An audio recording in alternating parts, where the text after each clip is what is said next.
What's good, YouTube fam? It's your boy Charles Enoch. You already know we back with another Invest in Myself episode. Let's roll the intro.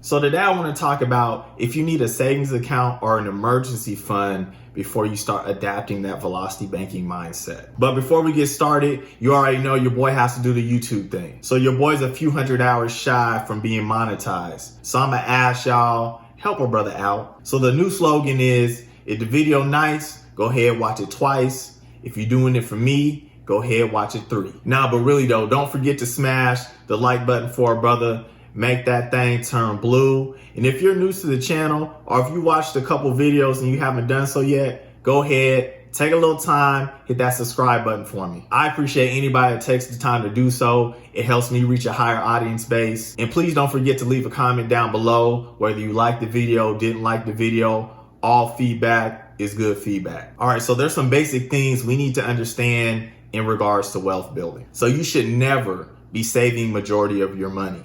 You should be investing majority of that money. And the reason why you shouldn't save majority of your money is because of inflation. So the basic concept of inflation is money tends to lose its value over time. So on average, inflation is about 2% every year. So for example, if you have $10,000 and you just stuff that into a checking account and leave it alone. So at the end of the year, that $10,000 would lose 2% of its value. So it would really be worth only $9,800. Now I know if you put it in like a savings account, you get a little bit of interest on it, but it's not 2%. So the ironic thing is you're actually losing money by saving money. Now the way to build wealth is by borrowing other people's money and investing it either offensively, meaning to acquire assets, or either defensively by paying off your debts. So velocity banking incorporates this logic by doing the same thing that the bank does to us. So when we put our money into a savings account, the bank is allowed to borrow some of that money and loan our money out to others. And when they loan that money out to others, they're obviously going to be charging interest off of the money that they loan. And from the money that they earn from interest, they give us pennies back for borrowing our money. So that will be basically that 0.01% on your savings account that you receive just for having the money in there. So for example, if I had $50,000 in my savings account and the bank used my $50,000 to provide a car loan to somebody, they would make money off of the money that I gave them. And in return, they would give me 0.01% interest back because they borrowed my money, or however much interest your bank savings account gives you. Now, when we apply this same logic to our own finances, we would borrow money from the bank, specifically loans such as credit cards or lines of credit, because they charge simple interest, and we would invest that money again, either offensively by acquiring assets or defensively by paying off our debts. Now, the assets that we acquire should be above 2% because we are trying to beat inflation. And the debt that you're paying off should be above 2% because, again, you're trying to beat inflation. Once we do that, we would pay the bank back pennies on what we got from the investment. Now I know this may sound complicated, but you already know I got the whiteboard in the back. So I'm gonna give an example on how to use velocity banking to pay off a loan without having any savings. And I'll give another example on how most people pay off a loan while still trying to have savings or an emergency fund. All right, so let's get down to business. Let's go. All right, so we're at the whiteboard. You already know we get down to business. So the first example, we're gonna have Saving Sasha. And Saving Sasha is gonna be doing what 90% of people do when they're trying to pay off a loan and they need to have a savings account or an emergency fund built up. So we're gonna go through the process, just kind of conceptualize what we do and kind of the downfalls of doing it like this here. So Saving Sasha, her income is gonna be $3,000 per month. Her expenses for the month are gonna be $2,700. which is going to leave her with the cash flow of $300.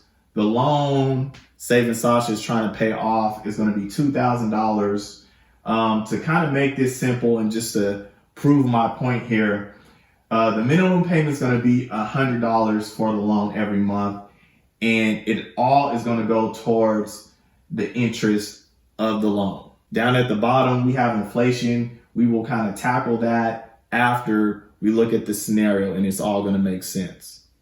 All right, so we have Saving Sasha, and we're going to pretend like it's January 1st. Now, most financial advisors, they're going to be like, hey, you need some type of an emergency fund.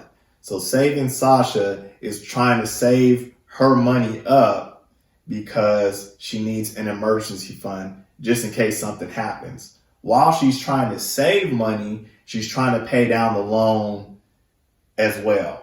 So let's see how this kind of pans out and turns out. So January, the emergency fund is going to be $300 because if we look at the income is $3,000, her expenses are $2,700, which she's just going to save that and put that into her savings account. So she has $300 in the savings account.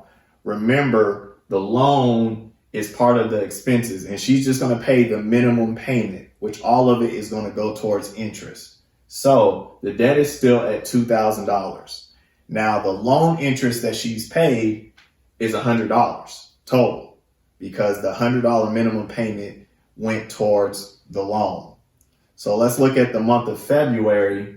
We see that she's going to save another $300. She's going to stuff that into her savings account because she needs to save her money. She's not even focused on defensively investing in regards to paying off this loan. So she's going to have $600 as an emergency fund in her savings account. The debt's still $2,000. It's just another interest of $100. So $200 in interest that she has paid towards the loan. Now, March comes. She's going to save another $300. But life happens, right? So she's going to have some type of an emergency. And the emergency is going to cost her $400. So with the emergency costing her $400, this savings account actually goes to $500. The debt is still going to be $2,000. And then the loan, the interest on the loan is going to be $300 because she paid the minimum payment, and it all goes towards interest. So now she's still trying to build that emergency fund up to $2,000 to feel comfortable and not focus on the debt. So she gets an extra $300 for the month of April because remember, it went down to $500 because there's an emergency. So now it's at $800. The debt's still at $2,000 because she's still paying the minimum payment. And the loan interest now is $500 on that loan. She's paying a lot in interest by focusing on just having a savings account to try to feel comfortable mentally, but it is pretty much killing her because she's so focused on saving. So we go down in the month of May. She's going to get another $300. She's at $1,100. The interest still keeps racking up that she's just paying and throwing towards the loan. Next month, $1,400. July comes, $1,700. August, $2,000. So now she saved up that $2,000 for an emergency fund. And remember, I didn't throw any other emergencies in there, but we know that within a span of 8 months, only one emergency, that's probably likely not going to happen. But we're going to act like it did happen.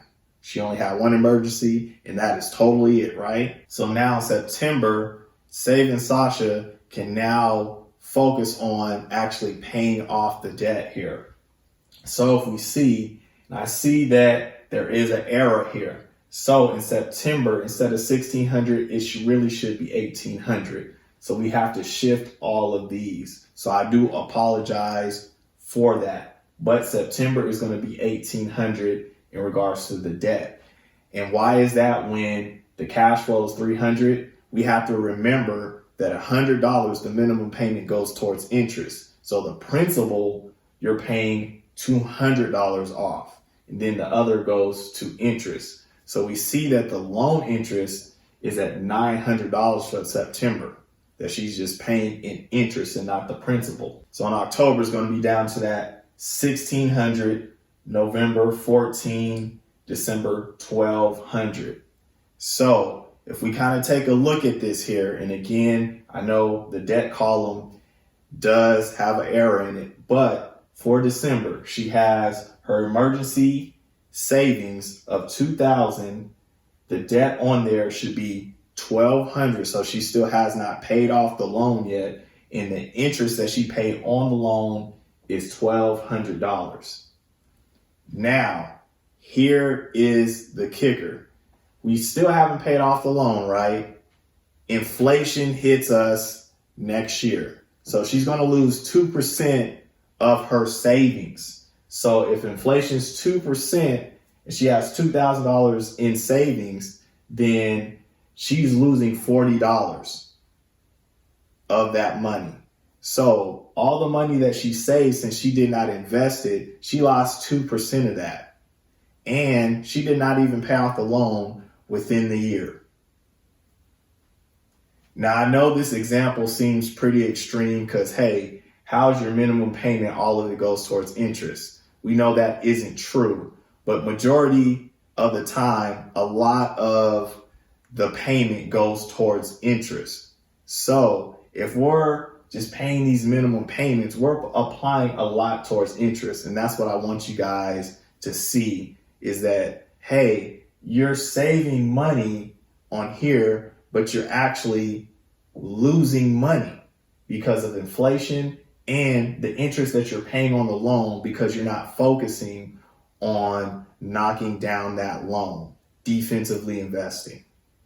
All right. So now we're at example number 2, and we saw how Save and Sasha move. Let's see how Velocity Vince moves and how his mindset is when he is adapting the Velocity banking logic. So let's get down to it. Vincent's information is going to be pretty much the same as Save and Sasha's here.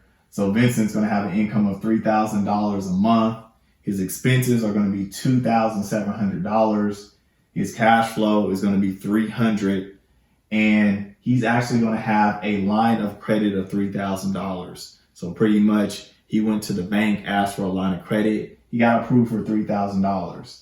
Now, Vince is trying to pay off his loan of $2,000. And remember, the minimum payment is $100, and it's all going towards interest if he pays the minimum payment.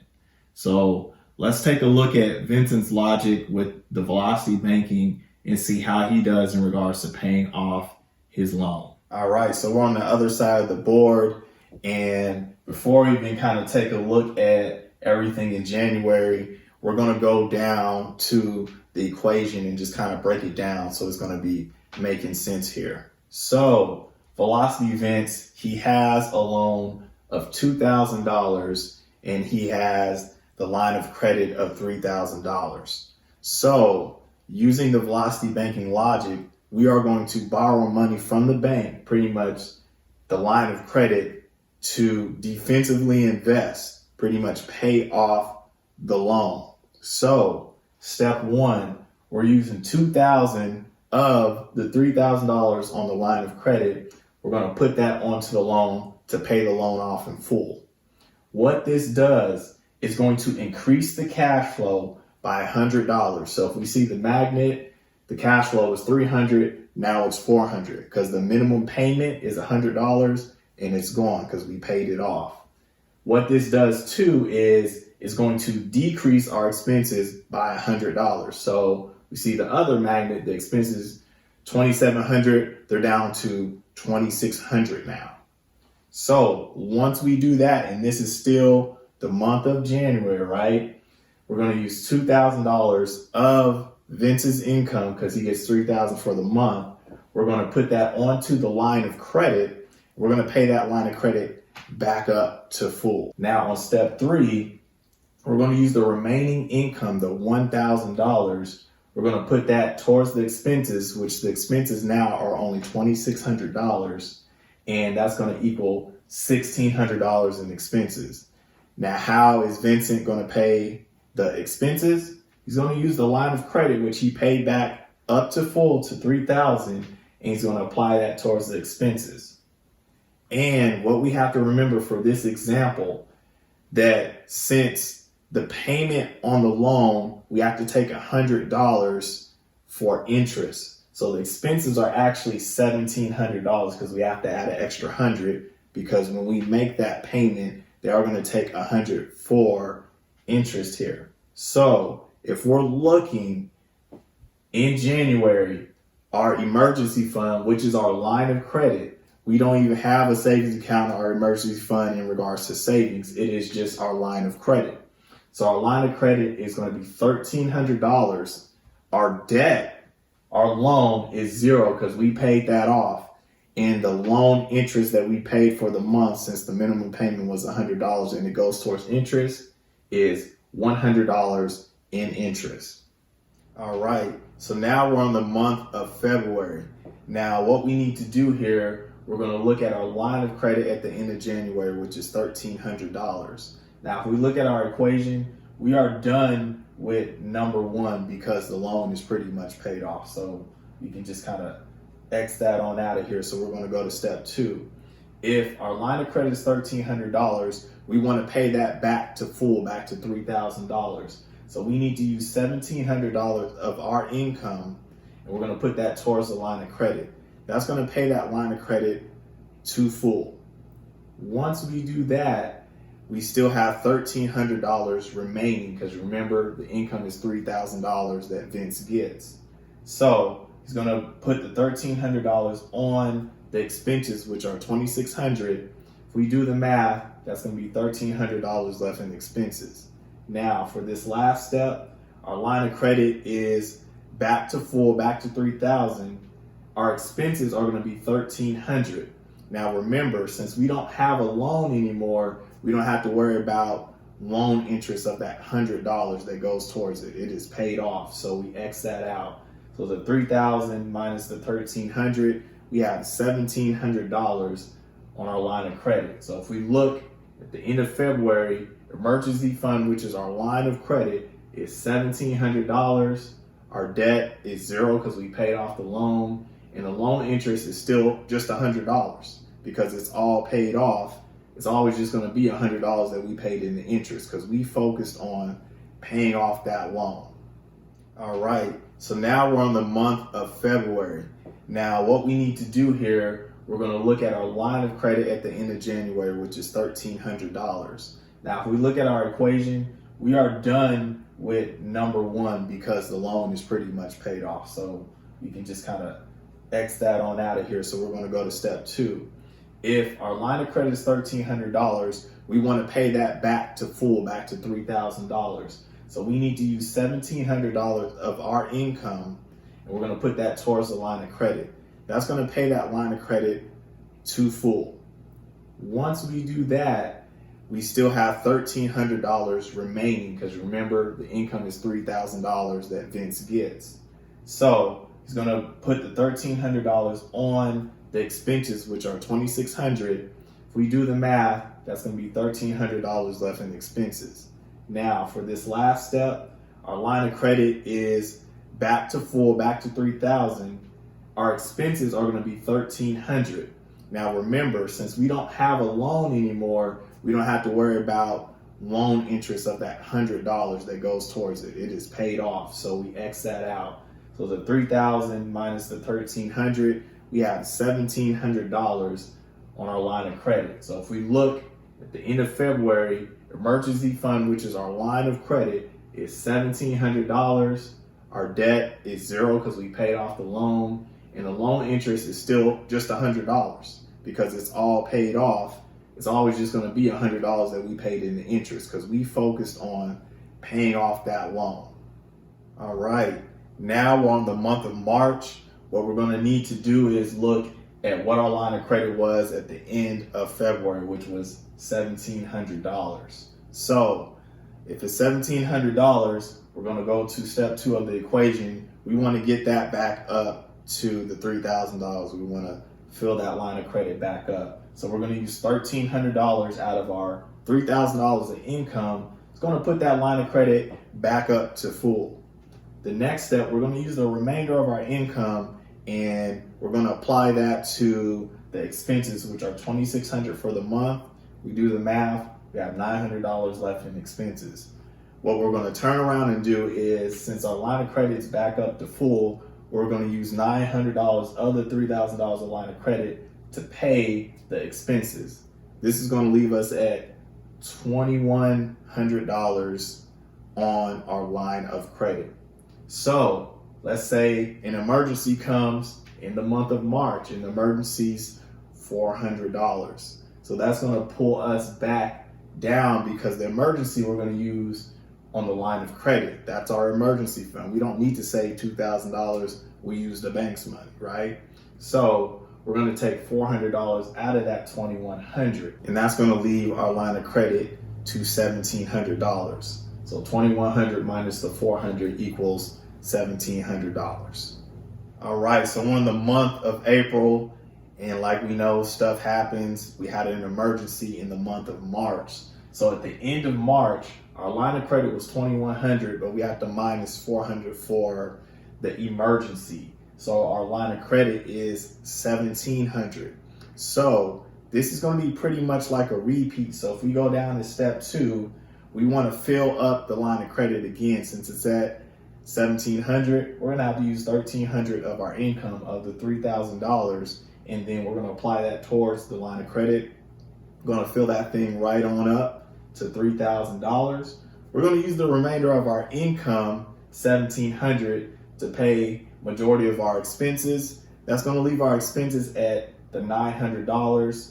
Like we already know, our line of credit's full. We're going to use some of that line of credit, $900 to be exact, and we're going to pay off those expenses, which is going to leave us at $2,100 for the month of April. So our line of credit, our emergency fund, $2,100. Our debt, our loan is already paid off. The loan interest, we only had to pay it for 1 month because we paid it in full. So still at that $100. All right, so we're on the month of May.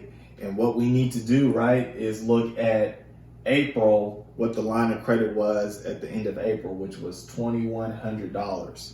So I'm pretty sure we're kind of getting used to everything here, but we're going to go down with a fine-tooth comb. So we're going to go to step 2. We want to pay our line of credit to full back up to the $3,000. So we're going to use $900 out of that $3,000 of income. We're going to pay our line of credit back up to full. Once we do that, we're going to use our remainder income, $2,100, and we're going to apply that towards most of our expenses. Our expenses are $2,600, and that's going to equal $500 if we do the math. So our line of credit's back up to full. We're going to use $500 out of the $3,000 of line of credit to pay off the remainder of the expenses. This is going to give us $2,500 left on our line of credit. So if we look at the month of May, line of credit, our emergency fund is $2,500. We didn't pay the loan off day 1, so we don't have any debt. The loan interest is still $100 because the loan is already paid off. We just had to pay that minimum payment just for 1 month. All right, so we're in the month of June. So we already know what we need to do. We got to look at our line of credit, AKA our emergency fund at the end of May, and it was $2,500. So we want to get our line of credit up to full. So we're going to go to step number 2. We're going to use $500 of our income. Boom, put that line of credit back up to $3,000.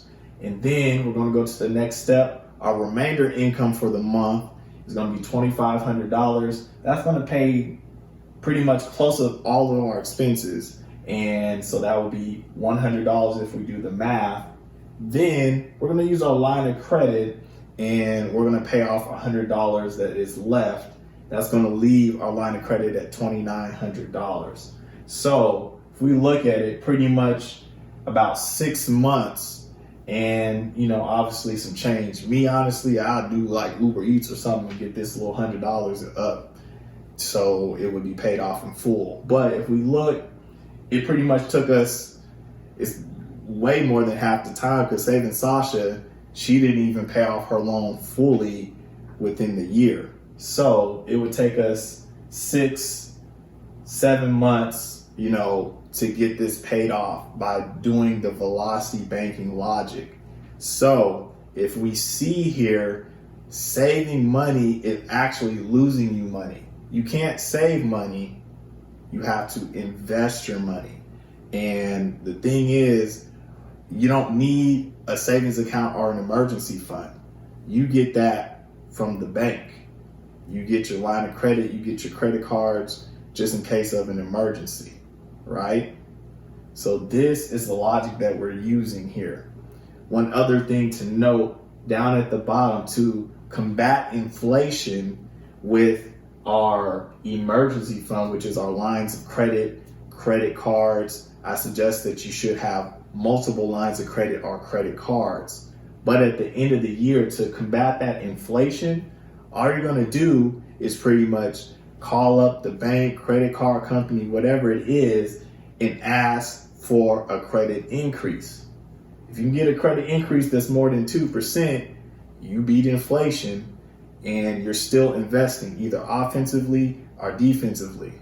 Because if this loan, let's say the loan is at a 10% loan, if you paid this off, that means that you saved 10% because you paid the loan off.